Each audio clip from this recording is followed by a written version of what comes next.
Assalamualaikum warahmatullahi wabarakatuh. Kita akan mempelajari tentang sejarah kebudayaan Islam untuk kelas 8. Pada pertemuan ini kita akan membahas mengenai ilmuwan atau ulama muslim pada masa Ayyubiyah. Yang pertama adalah As-Suhrawardi al-Maqtul. Nama lengkapnya ialah Abu al-Futuh Yahya bin Habaj bin Amirat Shihab al-Din As-Suhrawardi al-Kurdi. Ia lahir pada tahun 1153 Masehi di Suhraward, sebuah kampung di kawasan Jibal, barat laut Iran dekat Zanjan. Dia memiliki banyak gelar seperti Syekh al-Ishraq, Master of Illuminations, Master of Illumination, Al-Hakim, Asyahid, The Martyr, dan Al-Maqtul. Suhrawardi melakukan banyak perjalanan untuk menuntut ilmu. Ia pergi ke kota Maraga, Azerbaijan.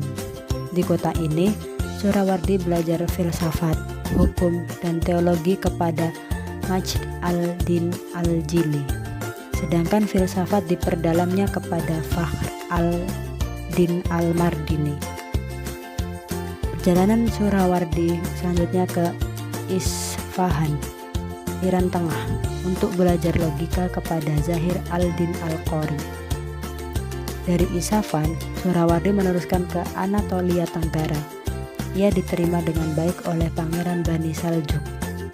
Pengembaraannya pun tidak berhenti di situ. Suhrawardi berangkat ke Persia, pusat lahirnya tokoh-tokoh Sufi. Disinilah dia tertarik pada pemikiran Sufi sekaligus filsuf. Ajaran dan pemikiran Suhrawardi. Ajaran Tarekat Suhrawardi. Dalam karyanya berjudul Kitab Al-Awarif Al-Ma'rif dibahas tentang latihan rohani praktis yang terdiri dari satu, ma'rifah, yaitu mengenal Allah melalui sifat-sifat Allah, bahwa Allah sajalah wujud hakiki dan pelaku mutlak. Yang kedua, faqr, yaitu tidak memiliki harta. Seorang penempuh jalan hakikat tidak akan sampai ke tujuan kecuali jika sudah melewati tahap kezuhudan. Ketiga, tawakal, yaitu mempercayakan segala urusan kepada pelaku mutlak, Allah. Yang keempat, mahabbah, artinya cinta kepada Allah. Yang kelima, fana dan baqa. Fana artinya akhir dari perjalanan menuju Allah, sementara baqa berarti awal dari perjalanan menuju Allah. Pemikiran akal dan hati Suhrawardi.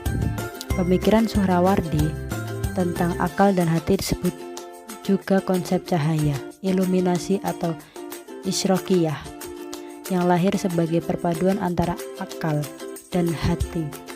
Secara sederhana, pemikiran Suhrawardi itu dapat digambarkan sebagai berikut. Dimulai dari Nur al-Anwar, yang merupakan sumber dari segala cahaya yang ada. Ia maha sempurna, mandiri, dan esa, sehingga tidak ada satupun yang menyerupainya. Al-Anwar ini hanya memancarkan sebuah cahaya yang disebut Nur al-Aqrab, cahaya pertama atau cahaya terdekat. Selain Nur al-Aqrab, tidak ada lagi yang muncul bersamaan dengan cahaya terdekat. Dari Nur al-Aqrab muncul cahaya kedua.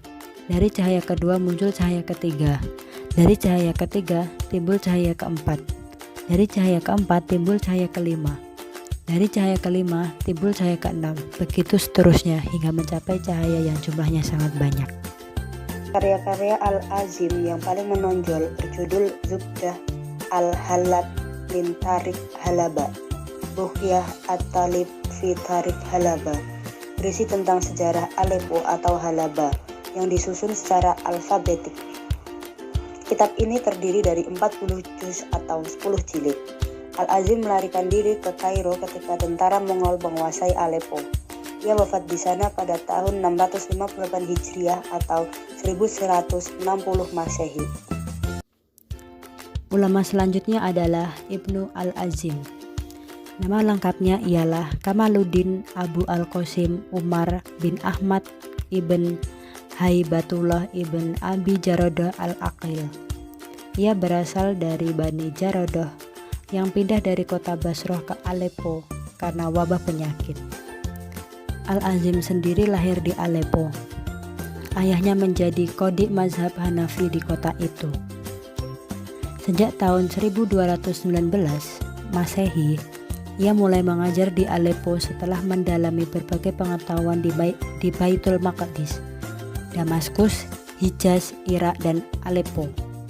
Al-Azim kemudian menjadi qadhi di Aleppo pada masa kekhalifahan Amir Al-Aziz dan Al-Najir dari dinasti Ayyubiyah. Bukan hanya itu, ia bahkan menjadi duta besar di Baghdad dan Kairo pada masa kedua khalifah tersebut. Karya-karya Al-Azim yang paling menonjol berjudul Zubdah Al-Halab min Tarikh Halaba,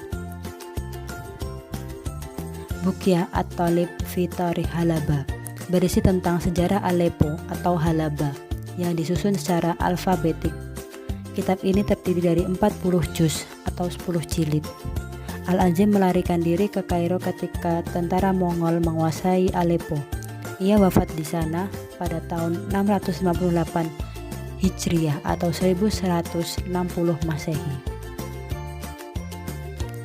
Ulama ketiga yaitu Al-Bushiri. Nama lengkapnya adalah Syarafuddin Abu Abdillah Muhammad bin Abdullah As-Son Haji Al-Bushiri.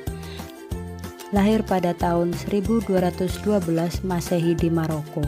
Al-Bushiri adalah seorang sufi besar, pengikut Thariqat Syaziliyah, yang menjadi salah satu murid Sultanul Auliya Syekh Abul Hasan Asy-Syazili rahimahullah.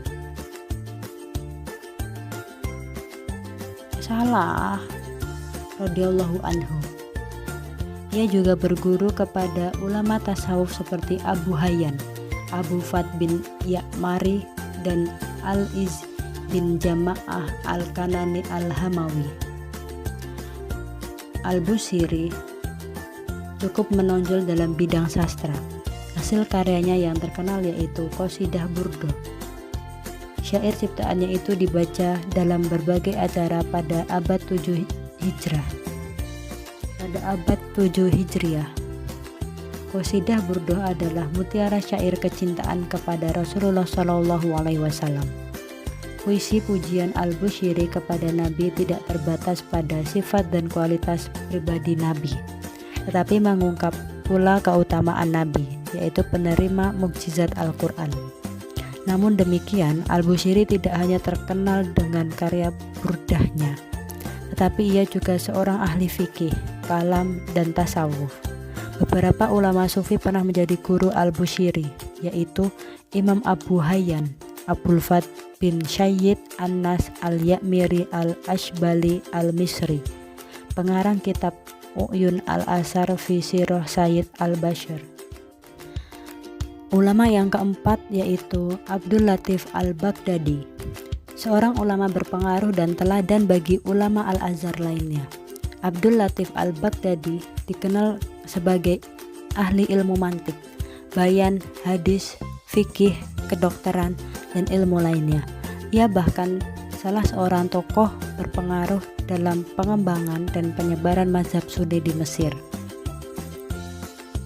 Ilmuwan yang kelima yaitu Abu Abdullah Al-Qudai. Beliau adalah ahli fikih, hadis, dan sejarah. Beberapa karyanya yang menonjol antara lain Asy-Syihab, Bintang, As-Sanad, As-Sihah, Perawi hadis-hadis sahih, Manaqib Al-Imam Asy-Syafi'i, Budi Pekerti Imam Syafi'i, Anba Al-Anbiya, Cerita Para Nabi, Uyun Al-Ma'rif, Mata Air Ilmu Pengetahuan, dan Al-Mukhtar fi Az-Zikr Al-Khutat wa Al-Asr, buku sejarah Mesir.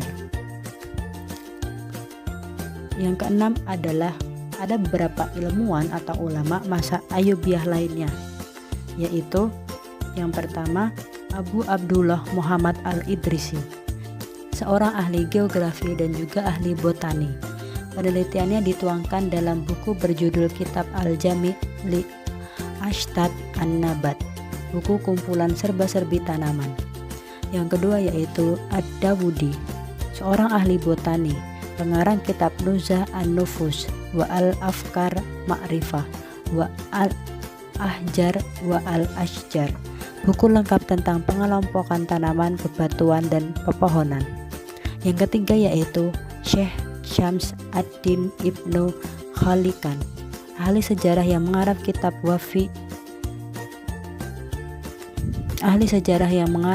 Wafiyat Al-A'yan. Yang keempat yaitu ilmuwan Syekh Abu Al-Qasim Al-Manfaluti, beliau adalah ahli fikih. Yang kelima yaitu Al-Hufi, ahli bahasa. Yang keenam yaitu ilmuwan Abu Abdullah Muhammad bin Barakot, ahli nahwu dan sorof serta tafsir.